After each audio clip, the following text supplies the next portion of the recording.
Hi guys, I'll tell you my story. ನನ್ನನ್ನು ನನ್ನ boss P I ಪಿಗೆ ಹಾಕಿದ್ರು.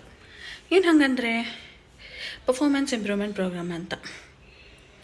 ಬೇಸಿಕಲಿ ನೀನು ಒಂದು ತಿಂಗಳೊಳಗಡೆ ನೀನು ಏನು ಪರ್ಫಾರ್ಮ್ ಮಾಡ್ತಿದ್ಯಾ ಅದನ್ನು ತೋರಿಸ್ಬೇಕು, ಚೆನ್ನಾಗಿ ಪರ್ಫಾರ್ಮ್ ಮಾಡಬೇಕು, ಏನೂ ಇಂಪ್ರೂವ್ಮೆಂಟ್ಸ್ ಇಲ್ಲ ಅಂತಂದರೆ ತೆಗೆದಾಕ್ತೀವಿ ಅಂತ. ಅಲ್ಲ, ಆ ಮ್ಯಾನೇಜರೇ ಬರ್ದಲ್ಲ ಫಸ್ಟ್ ಆಫ್ ಆಲು ಮೀಟಿಂಗ್ಸ್ ಯಾವುದಕ್ಕೂ. ಆ ಮೀಟಿಂಗ್ಸಿಗೂ ಅವಳು ಅಟೆಂಡ್ ಆಗ್ತಾಯಿಲ್ಲ. I have the vet appointment, I have the dentist appointment, I have some other appointment ಅಂತ ಅಂದ್ಕೊಂಡು ಬರ್ತಾನೆ ಇಲ್ಲ. And then they are asking me to prove my performance, communicate my performance. ಯಾರಿಗೆ ಅಂತ ಕಮ್ಯುನಿಕೇಟ್ ಮಾಡೋದು?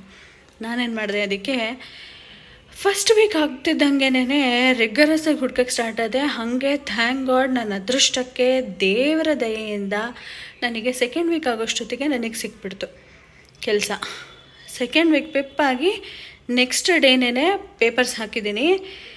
ಇವಾಗ ಕಮಿಂಗ್ ವೀಕ್ ನಂದು last working day in the current company. ಅಕ್ಕ ಅವತ್ತಿಂದ ಇವತ್ತುವರೆಗೂ ಇನ್ನೂ ಅವೈಲೇಬಲ್ ಇಲ್ಲ.